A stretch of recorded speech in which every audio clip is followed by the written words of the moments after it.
Let's talk about Pinterest profiles. Actually, scratch that. We're not just going to talk about Pinterest profiles. We're flipping the script on how you approach them entirely. This isn't Pinterest 101. This is for entrepreneurs ready to dominate their niche and turn their Pinterest profile into a lead generating, traffic driving powerhouse. By the end of this video, you'll have everything you need to make your profile work harder than ever. So let's dive in. Hi, I'm Laura Reich, your go-to expert for all things Pinterest marketing, and I want to talk to you about Pinterest profiles and how you need to stop treating Pinterest like social media. The first thing you need to do is understand that Pinterest is not social media. Pinterest is a search engine. Treating it like Instagram or Facebook is setting yourself up to fail. Think of Pinterest as your storefront. If someone lands on it, they can immediately tell what you do, who you serve, and why they should care. If not, they're going to hightail it out of there. A well-optimized Pinterest profile is built for searchability and conversion, not for mindless scrolling. So let's get intentional. You need to have a business account. If you're serious about using Pinterest for business, you need to have a business account. It's free and essential. Why is a business account so important? Because it unlocks tools like analytics, rich pins, and ad features that are critical for scaling your strategy. One question I get a lot is, if I already have Pinterest and it's a personal account, how do I switch that to business without getting rid of all my personal boards? Great question. Go ahead and just secret those boards. That way they don't interfere with the algorithm, and you can still have those boards for you personally when you log into the account. The second question I get is, what if I have multiple business ventures or multiple websites? Totally okay. Transfer over to a business account, claim your multiple websites, and then use your Pinterest profile as the overarching umbrella. Make sure it is a common theme for all that you are going to put on this Pinterest account so that it doesn't confuse the computer who you're trying to talk to or the user what you're trying to say. Pinterest terms and service even state that if you're promoting products or services, you must have a business account. Analytics alone make this worthwhile. The amount of analytics that Pinterest gives us for free is crazy ridiculous. You'll know exactly which pins are driving traffic and sales, giving you the power in your own hands to make data-driven decisions. If you don't have a business account yet, it's time to fix that. You can head over to business.pinterest.com and it will walk you through the simple steps on how to switch it over. Now, the secret that you need to focus on next is a killer profile name and bio. Your profile name and bio are your first impression, and they need to be on point. This isn't a place for vague or generic information. Your name and bio should scream exactly what you do and who you help. For example, instead of just Laura Reich, I use Laura Reich in marketing and inbound marketing. Now, I would put Pinterest marketing on there, but Pinterest is trademarked. So people still search for pin marketing, and inbound marketing is something that I have learned over the time that my audience is looking for attracting in their clients, and inbound marketing is the place to be for searches. So it's keyword rich, clear, and communicates my value immediately. So again, I'm speaking to the algorithm with keyword searchability terms in my name and the user, so they understand what type of account this is going to be. For your bio, make sure you focus on your audience, not yourself. Use a formula similar to this. What you do, helping entrepreneurs scale their business with proven Pinterest strategies. Number 2 is a personal connection. I'm a mom of 3 who's passionate about turning ideas into income. Number 3 is a call to action. Follow me for actionable tips and strategies to grow your business. Make sure every word earns its place and serves a purpose. Keywords are going to be essential here. You want to make sure that you're always speaking to the 2 people on this platform,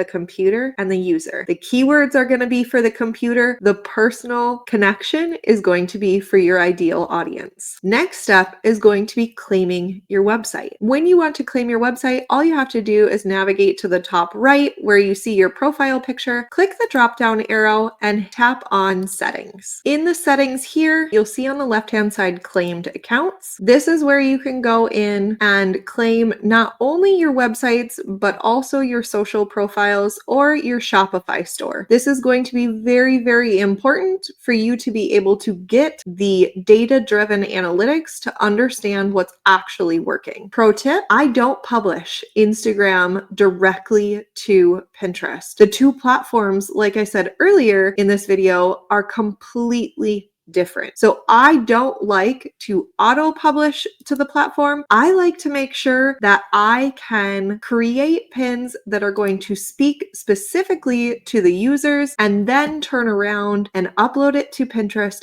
and link to the Instagram account that I am trying to bring traffic to. Claiming your website is going to be absolutely a game changer for your Pinterest profile. When you claim your site, Pinterest is going to prioritize your pins over others that are not claimed, boosting your visibility. It's also going to allow you to see exactly how your pins are performing via those analytics. If you're using third-party link tools like Linktree, it's time to switch. Linktree may be helpful in terms of social media, but it's not going to help you in terms of your traffic and conversions on the Pinterest platform. Use your own custom domain for a link in bio page. It's cleaner, more professional, and better for your SEO. Whether you have a full website or a simple landing page, claiming your domain on Pinterest is going to be a non-negotiable for bringing in those conversions. The next step of your profile we're going to look at is going to be your boards. Navigate over to the Saved tab where you can see different boards that you have on your account. You can click on the filter and sort by A to Z, custom, or last pin added. Your boards are one of the most powerful SEO tools on Pinterest. It's actually something that people commonly overlook or use the incorrect names for their boards. If you're using board names that are vague or cutesy or on brand, you're still actually missing the mark. Pinterest, again, like I said, is a search engine, and your board names should be focused to help your audience find your content. You need to focus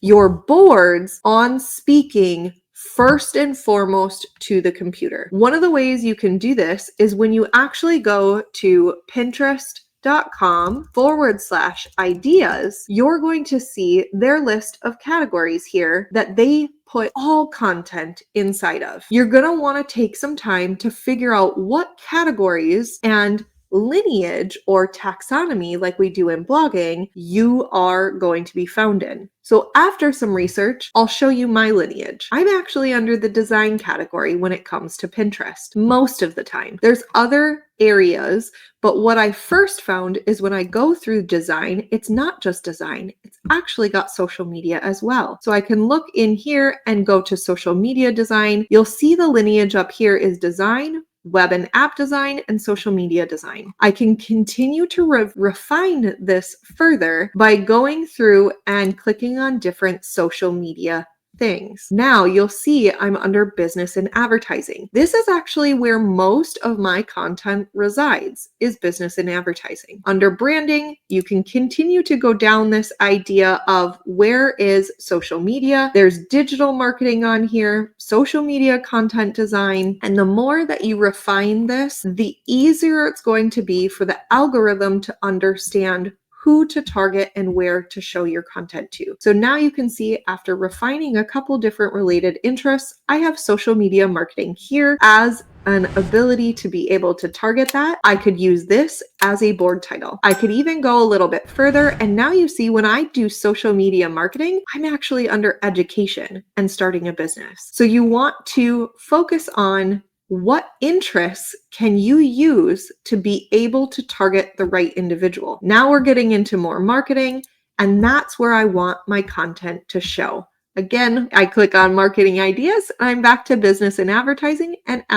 campaign. Just make sure that you are targeting the right categories with your board names so that Pinterest as a computer and algorithm can understand where on this platform to showcase your content so that your pins then speak the love language of your users and rank for the keywords. This is a crucial step for making sure that your audience is able to find your content accordingly. Don't forget to include those same board names. Don't forget to include those same categories and keywords in your board descriptions as well. Now, if you're feeling a little overwhelmed at this point with making sure that you have the right categories or interests for Pinterest and putting all of this together on your own, don't worry. That's exactly why I created the only program online that helps with this. I created Pintastic Jumpstart Program. This isn't just generic advice or cookie cutter course. It's a proven system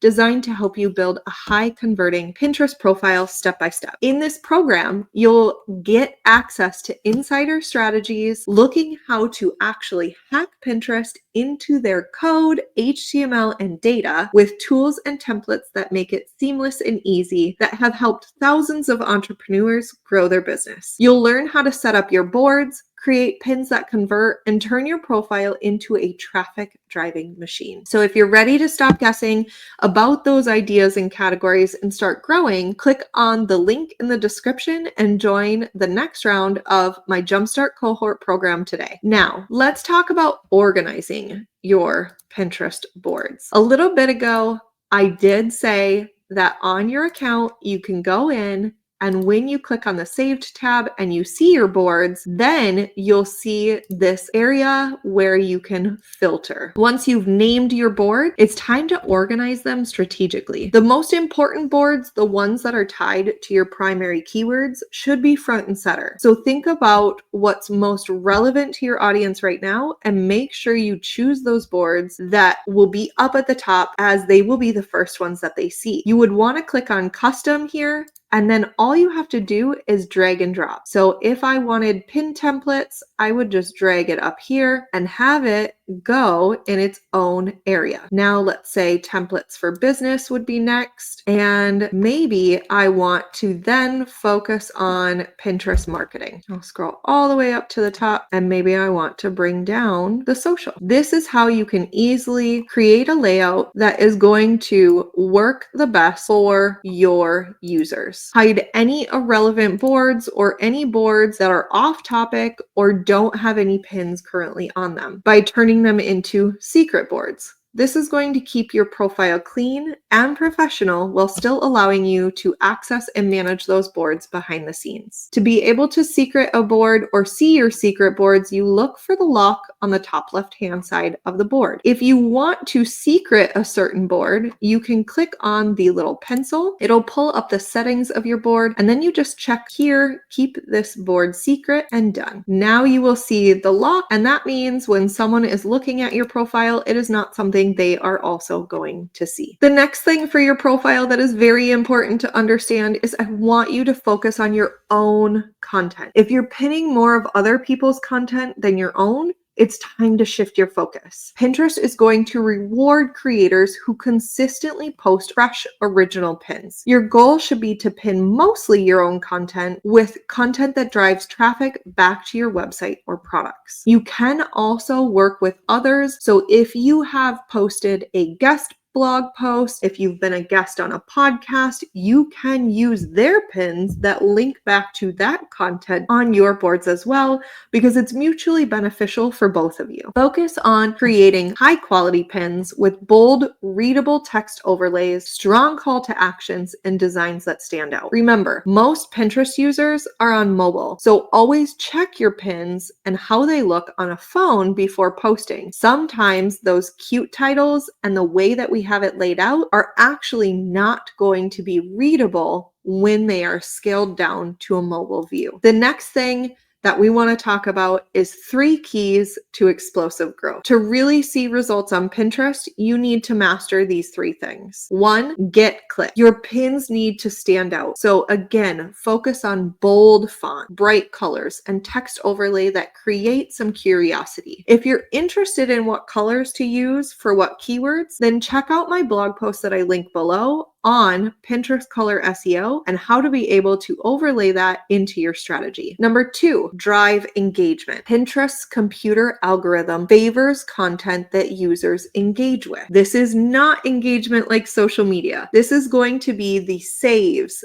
the click, the shares. This is what's going to make your pin valuable, that demands interaction and shows the algorithm that it should be pushed up in the search. The third thing is to encourage saves. Ultimate success is when users save your pins to the boards directly from your website. This is going to signal to Pinterest that your content is high quality and worth promoting further. Lastly, SEO is everything. Pinterest algorithm thrives on search and keywords. So your SEO game needs to be strong. Use relevant keywords everywhere. Your profile name, bio, board titles, descriptions, and pin captions. If you're unsure of what SEO keywords to use to also stay involved with the trends, check out my other video where I dive deep into how to use Pinterest Trends tool and ChatGPT to create a strong strategy for this. Use the Pinterest search bar to your advantage as well to discover the best ABC search keywords for your niche. All you have to do is type in a term and take note of the suggestions that appear. So, real quick, showing you the top right-hand side on a desktop, bottom middle on a mobile. All you have to do is click there and you can type in any keywords that you want. I could type in estate planning and click enter. When I do that, it's going to provide me, if I choose all pins, not my pins, it's going to provide me with a bunch of different keywords. You can also look at what the suggestions are when you type in certain keywords. These are what we call ABC search. Those are going to be super helpful for you in terms of making sure that the exact terms your audience is searching for appear with your pins. So make sure to use them and optimize your profile with them as well. There you have it, the ultimate guide to mastering your Pinterest profile. If you found this video helpful, hit that like button, drop a comment below, and make sure to subscribe for more no fluff Pinterest strategies. And don't forget, my Pinterest Jumpstart cohort program is your next step if you're ready to build a profile that drives serious results while you're sleeping. Click the link in the description below to join, and let's turn your Pinterest profile into a traffic driving machine your business deserves. See you in the next video.